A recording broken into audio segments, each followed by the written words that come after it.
United States. Let's take a look now at the devastating chain of events. Just as the business day was set to begin in the eastern United States, terrorists changed the course of American history forever.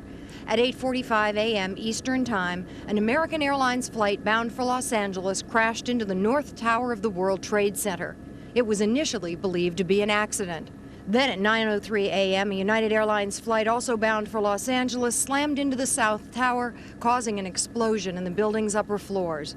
At 9:30, President Bush calls the crashes an apparent terrorist attack. At 9:45, another hijacked American Airlines flight crashes into the Pentagon, causing the building to burst into flames.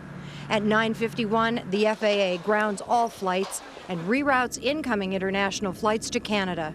The Pentagon also upgraded its terrorism alert status to Delta, the highest level possible. At 10 a.m., the World Trade Center's South Tower crumbles to the ground. At 10:10 a.m., a United Airlines flight headed for San Francisco crashes in rural western Pennsylvania. Back in New York at 10:29, the North Tower of the World Trade Center collapses. These two towers were once among the tallest buildings in the world. Well, they do stand 1,250 feet high. There are 110 stories.